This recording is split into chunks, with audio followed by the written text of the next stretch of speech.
Hello everyone, welcome back to another video. Today I will be going over my 2023 NBA mock draft for this month's draft. Today is June the 5th, I believe. So that means that there are about 17 days until the NBA draft. And today I will be going over my full NBA mock draft. So we're going to do NBA draft order and ESPN big board with full draft. Let's get it started. And before we get started, I want to remind you guys be sure to leave a like and subscribe if you are new. We are trying to get to 1,000 subscribers, so it would be appreciated. So here with the first pick, no one's going to argue with this pick on draft night. The Spurs, or if somehow the pick gets moved, no matter what happens, the unanimous first overall pick will be Victor Wembanyama on draft night. He is one of the best prospects in the NBA since LeBron James, so he will be going first to the Spurs. With the second pick in the 2023 NBA draft, this is where things can get interesting. So the Hornets have the pick, and for the Charlotte Hornets, they already have their franchise point guard LaMelo Ball. So it's going to be between Ball and Brandon Miller for the second overall pick. Miller is a wing, while Scoot Henderson is a guard. Miller averaged 19 points, 2 assists, 8 rebounds, and shot 43% effective field goal percentage this year at 6'8" and only 19 years old, even though there is some controversy about him. He seems to be the guy that will be drafted second overall. The other prospect who has a chance to get drafted second is Scoot Henderson from the G League Ignite. He was okay this year. He's more of a long-term developmental prospect, but ultimately I do think that the Hornets will go with Brandon Miller to be their long-term starting small forward of the future. That means that with the third pick in the 2023 NBA draft, I'm not mocking trades in this mock draft, maybe in the future, but I will have whoever has the third pick end up taking Scoot Henderson. If the Trailblazers keep the pick, then that means that Damian Lillard will probably get moved if they take Scoot Henderson. But if they do trade the pick, then whoever has the pick will be taking Scoot anyway. So now we have the Houston Rockets on the board, and this is a team that could go with a number of different directions. So you have guys like Cam Whitmore, a young small forward / wing on the board. Also guys like hometown guy Jarace Walker, Anthony Black, Taylor Hendricks, and Azor Thompson are the ones I'm looking at here. Their highest paid player currently is Kevin Porter Jr., making $16 million a year. And with Porter Jr., he's good, but he's very young and hasn't been proven that much. And they could draft Amen Thompson here, fourth overall, and he can be their point guard of the future. And that is who I believe that they will take on draft night. Next up, we have the Detroit Pistons picking fifth overall in the NBA draft. And for the Detroit Pistons, they traded for Bojan Bogdanovic. I do expect he gets traded this offseason. Maybe even Bagley gets shipped off, or like an Alec Burks. Hamidou Diallo is a free agent. Lots of wings that could be gone. I think this is the reason why you take one of these two guys up here, Azor or Amen Thompson. See, you've got Azor Thompson, 6'7", and then Cam Whitmore is also 6'7". But the thing about Thompson is he can play all the different positions. He can play point guard if you really want him to. He can play small forward. Cam Whitmore is more of a small forward, power forward. But with Detroit, they are a younger team. But with their current roster, I feel like a guy that can play shooting guard would fit better with guys like Alec Burks, Jaden Ivey, and Hamidou Diallo being at the position. That is why I think Azor Thompson would be a good pick for the Pistons. Next up, sixth overall, we have the Orlando Magic, and with this pick, Orlando will be very happy with taking Cam Whitmore to be their backup wing of the future. Whitmore will be a great selection in the future and the now. He was amazing at Villanova, and they will hope that that will translate to the NBA. He's a 3 and D guy, can play 2 through 4 from Villanova as a freshman, I believe. He was highly recruited going into the season, but then had some injury issues. Ended up playing okay while he was on the court, but this will be a player drafted off of potential. Whitmore goes 6th there. Next up at 7th overall, we have the Indiana Pacers, and the only two guys I believe that could be selected here are Taylor Hendricks and Jarris Walker.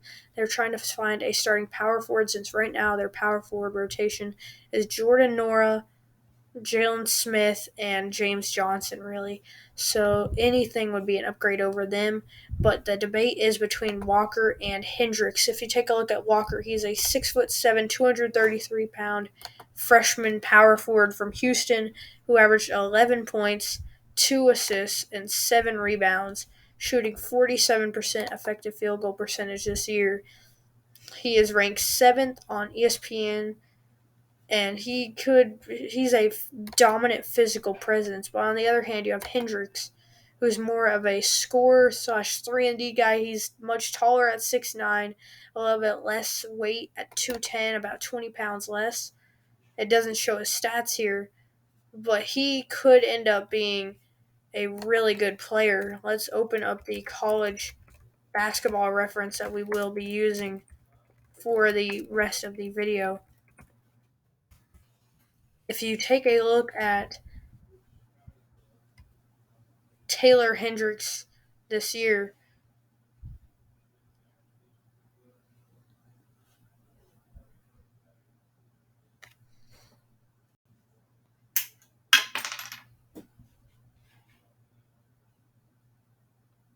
if this will ever load, then we will take a look at Hendricks.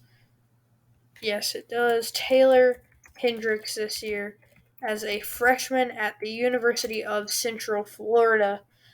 He's 6'9", 210. That's what we already saw. He was the 46th ranked recruit, averaged 15 points, 7 rebounds, and assist, shot 48% from the field and 39 from 3. That is why I think he will be a great prospect. He can shoot very well. Also good on defense, it appears. 2 blocks per game and about a steal as well, with an assist, 15 points a game as a freshman, but it is from an AAC school, which has been a good conference as of late. UCF has been invited into the Big 12. But I do think that Indiana goes with the more upside potential player here, and that is Jarris Walker. I do think Walker has all NBA potential, whereas Hendricks is better currently, but he doesn't have the same potential. He only has like all-star type ceiling. Walker could be one of the best power forwards in the NBA in the future. That is why the Pacers, I believe, will take Jarris Walker 7th overall out of Houston. Next up, 8th overall, we have the Washington Wizards. And this isn't even going to take long to explain. You have Anthony Black here, point guard, shooting guard, small forward. He can play all three. 6'7", 19-year-old out of Arkansas. As a freshman, he averaged 13 points, 4 assists, and 5 rebounds on a stacked team. He's drawn comparisons to players like Russell Westbrook. So I think if he is still available at 8, which he should be, this is the guy Washington should take. They've had Monte Morris and DeLon Wright as their point guards this year. Last year they had guys like Hall Neto, and they've never had a consistent point guard. Johnny Davis, they thought, would be the good pick that could play shooting guard, small forward, point guard. But Black really can be that long-term point guard for Washington. Next up, we have the Utah Jazz. And with the 9th overall pick, the Jazz are going to pair Lauri Markkanen with Taylor Hendricks, who we just looked at a second ago. He is a great scorer, good defensive player for his age, and I think he has the upside to be an All-NBA player or All-Star player, like I mentioned earlier. It will be he doesn't have as high of a ceiling as other players, but he is better than most people right now. And that is why Hendricks, I think, will be a really good player if he is paired with a good ball handler like Colin Sexton, a shooter like Lowry Markkinen, and a dominant big man like Walker Kessler who can take up the paint while Hendricks can be on the 3-point line. Next up, we have the Dallas Mavericks, and I do think that this pick will be traded for a more win now player, but whoever has this pick, I think it'll either be Phoenix or themselves that have this pick. I think they could trade for DeAndre Ayton, but no matter who has this pick, I think the pick is Cason Wallace. As a freshman at Kentucky, he was a 6 foot 3 point guard, and he averaged 12 points, four assists, and 4 rebounds, shooting 45% effective field goal percentage. Just as a 19-year-old, if you look at it here, 35% from three, only 76% from the free throw line, which could be helped out in the NBA. This guy says that he is a top tier point of attack defender, and that is the reason that I think Dallas will take him here. Coming off the bench for Luka and Kyrie, they didn't really have any defense. That's why Frank Ntilikina came in and played, who is mostly known as a defending guy. Because if you look at Ntilikina, if it says anything about him, he is just a more defender than anything. And it doesn't really say anything, but Ntilikina, terrible this year. I think if you can replace him with a young guy that can be much better than Ntilikina down the road, that is what Dallas should do here, taking Cason Wallace, the 6'3 point guard, at 10. Next up, with the 11th overall pick, the Orlando Magic, and I've seen most mock drafts have them taking Grady Dick out of Kansas here. But me personally, I think that the Magic should go with either Jalen Hood or Nick Smith Jr. to be more of a guard off the bench, because I had them taking Cam Whitmore. Those mock drafts had them taking Azor Thompson, who is a guard. So I think that a wing or excuse me, a guard would be the way to go here, since Dick is 6'7" and can run shooting guard and small forward. They had Thompson, who can run shooting guard, small forward, point guard. I think a long-term guard is the way to go here, and I think it's between these two guys. On before draft night, we could find out that another guy is in the running, but Jalen Hood-Schifino, I feel like, has been a better prospect going into the draft. 13 points, 4 rebounds, and 4 assists at age 19, ranked 11th. And these guys all say that he's pretty good on defense, a steal, but a lot of turnovers. So I don't think he could be a lead guard for this team who's needing somebody that can step up. I think Nick Smith here, 6'5" point guard, same height as Hood-Schifino, and he was injured a lot this year and still showed a lot of promise as a future NBA point guard. He would be a dream pick for Orlando if Jalen Suggs doesn't end up working out. You can have a starting five down the road of Fultz. So I think Fultz might get traded. So Cole Anthony at the point guard, Nick Smith at the shooting guard, Cam Whitmore at the small forward, Franz Wagner at the power forward, and Paolo at the center or something. Either way, it would be a great team. Next up, we have the Thunder, who I think if they had this situation in real life, they already have a good point guard, Josh Giddey, with a good backup in Trey Mann, who I think they believe in as of now. Shooting guard, you have Shea, or you can swap out him and Giddey, but you have Shea. His backup is Isaiah Joe, who led the NBA in 3-point percentage or was pretty close to it this year. Small forward, you have Lou Dort and Aaron Wiggins as his backup, I guess. Power forward, Jalen Williams with the backup of Kenrich Williams. And then center, you have Chet returning with a backup of Pokusevski. Now, I think that the perfect pick here, with Pokusevski being on an expiring deal, he will be up for an extension this year. And I don't think that you give it to him, but that doesn't mean that I think Derek Lively will be the pick. I think you need another guy that might be similar to him. I just don't know who that would be. Noah Clowney would be a good pick here, I feel. but I don't think that it's worth taking him this early in the draft. I think Kula Bailey could end up being the guy that they thought Pokusevsky could be, a taller wing who can guard 1 through 5 and just play well. Leonard Miller would be a phenomenal pick by Oklahoma City to fill that small forward depth, which is their weakest position off the bench with Wiggins as the backup. He can shoot. He's 6'10". He would pretty much be what they wanted Pokusevsky to be, but I don't know if it's worth taking him at 12. And I'm not mocking trades in this mock draft. So I think that in real life they should trade down. But with all things considered, right now, based off the knowledge that we have, if everyone's keeping their picks, I think that the pick for Oklahoma City, the highest upside pick that could turn into a guy that can impact the team the most, is Keontae George out of Baylor. The 6'4" freshman wing averaged 15 points, 3 assists, and 4 rebounds as a 19-year-old. He shot 34 from 3, 38 from the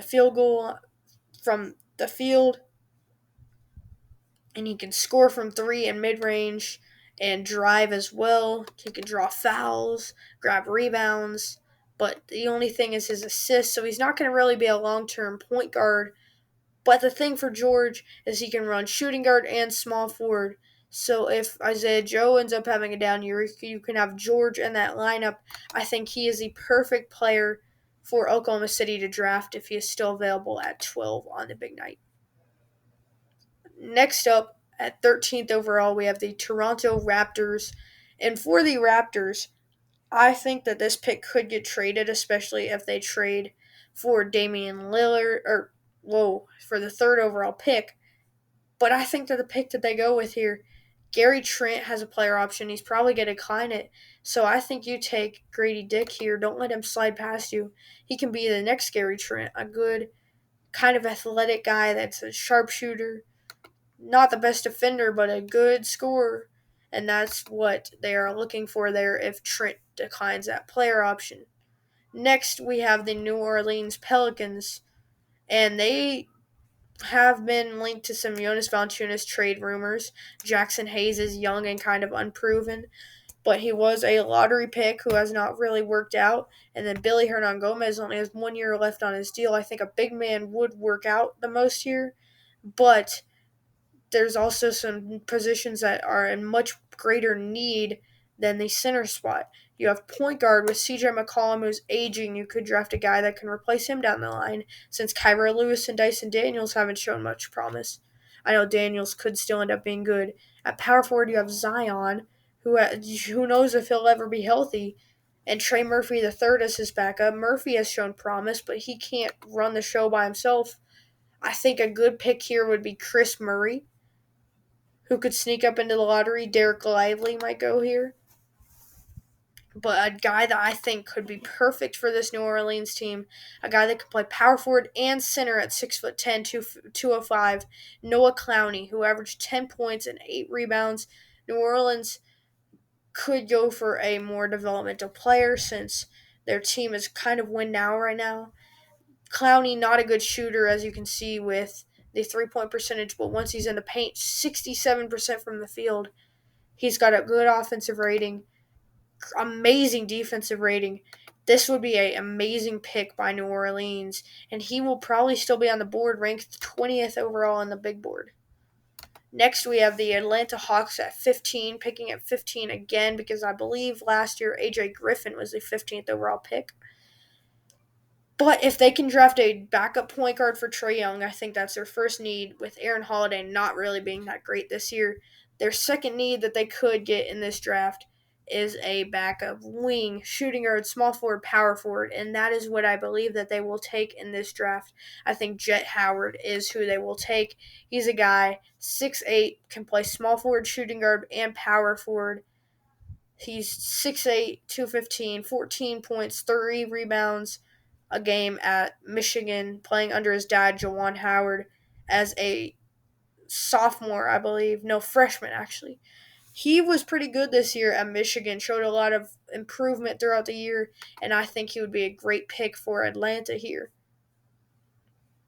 Next up, we have the Utah Jazz, 16th overall. And this is their second pick, of course, already taking Hendricks. I think this is a spot where a point guard would be in their best interest.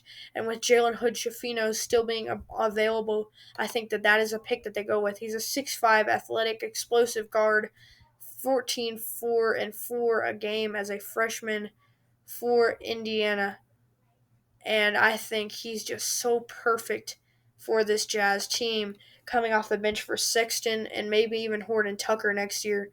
He would be the perfect player. Next up, with the 17th overall pick, the Los Angeles Lakers, a win now team. They're going to try to make LeBron and AD happy, try to do whatever they can to be a competitive team next year. And they only have 3 players currently on the roster for next season. And those players are LeBron, AD, and Max Christie. Of course, you have Shaquille Harrison, team option. They already declined. Jared Vanderbilt has a team option. Mo Bamba team option, and Malik Beasley, but those are all some expensive contracts. Beasley did not play that great last year for a $16 million contract, and Mo Bamba definitely is not worth $10 million on the open market. But Jared Vanderbilt, they are likely to accept that. That's only $4 million. They just need a win now player. That is what I'm trying to get out of this. He can be from any position, and I think the most win now player still available here that would be the perfect pick for this team is a good scorer, Jordan Hawkins out of UConn, who proved himself in the NCAA tournament this year, averaged 16 and 4 in the regular season as a sophomore, and I think this would be the perfect pick for Los Angeles. Pair him alongside some of the guys in the backcourt off the bench, like Austin Reeves, and I think this team could be really good next year with him being a decent member of the squad. 18th overall, you have the Heat, who are currently in the finals. They're going to be kind of in the same boat as LA, but I think that they also could be looking at a guy that they can develop in the long term, kind of like Nikola Jovic that they drafted last year. And I think with their defensive minded team identity, Bilal Coulibaly could be a great pick. Dariq Whitehead could be a good pick. Try to turn him into the next Lance Stevenson or something. And then another good guy that I think could be picked here is Kobe Buffkin out of Michigan. Draft him since Oladipo might just get traded to a team for a salary dump since he might not even play at the beginning of next year. So I think Buffkin is a good guy that can come in if they trade Oladipo or if they keep him and he's just not the same to replace Victor Oladipo. 6'4" Michigan guard. Perfect pick there for Miami. Next up, we have the Golden State Warriors, and everyone's probably saying draft a center. You don't have any backup centers, but they don't ever have any backup centers. So why would they change it this time around? I think that the pick for Golden State in this situation is a guy that can get buckets and get buckets whenever he wants to do it. Chris Murray, Keegan Murray of the Kings brother, 20 points and 8 rebounds a game for Iowa this year as a junior. That is a good pick for Golden State, in my opinion. Next up, we have the Rockets up again on the clock. They picked Amen Thompson, 4th overall, to be that long-term point guard. Now with Jae'Sean Tate only having 2 years left on his deal, and guys like Frank Kaminsky and guys like that all being expiring. Kenyon Martin on the last year of his deal, he's already expressed previously that he doesn't want to be in Houston anymore. I think that a good pick for Houston in this situation would be a Bilal Coulibaly or somebody along that path that they can develop. But I think the perfect pick is Bryce Sensabaugh, the freshman out of Ohio State. Notice how they have had so many freshman wings go in the first round the last few years. You've got Malachi Branham, and I can't remember the one that went in 2021, but I'm almost positive that one did. He averaged 16 and 5 as a freshman at Ohio State, and he could be the next best Rockets wing. And I think that he would be a good pick here at pick 20. Next up, 21st overall, you have the Brooklyn Nets. And I want to take Derek Lively, but I think that if you're Brooklyn, you still can believe in Dayron Sharp a little bit. He has 2 years left on his deal if you accept the team option, and he's still a pretty good player. He's shown some promise as an athletic big. You've got Nick Claxton, so I don't think Derek Lively would be the good pick here. He's just going to keep falling in this mock draft.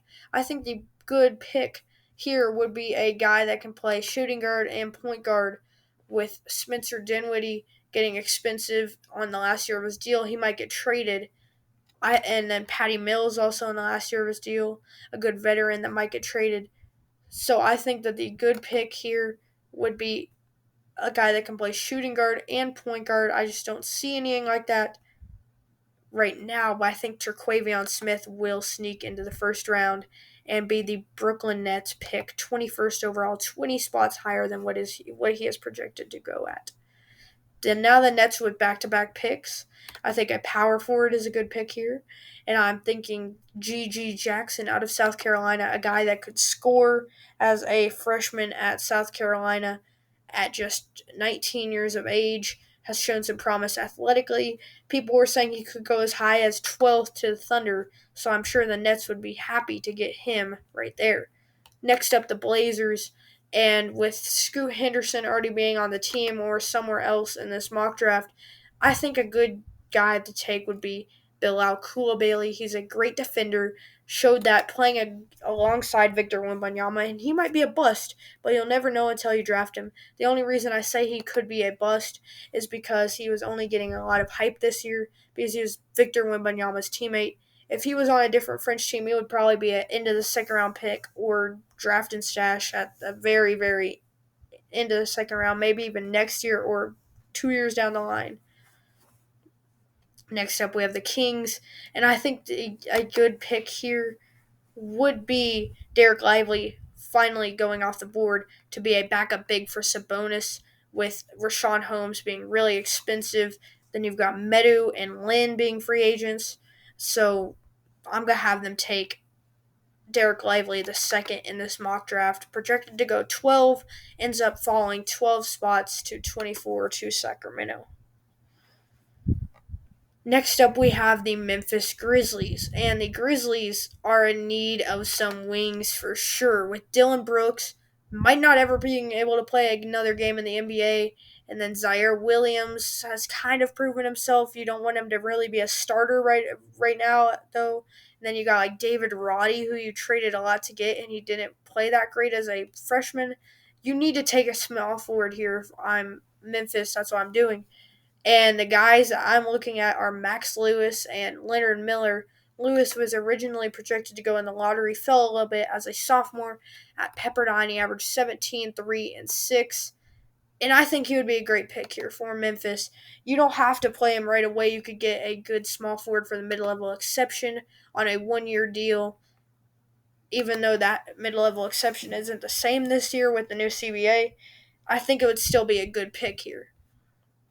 Next up with the Indiana Pacers, they could use with this pick a guy that they can kind of develop, that they don't want to slip through the cracks.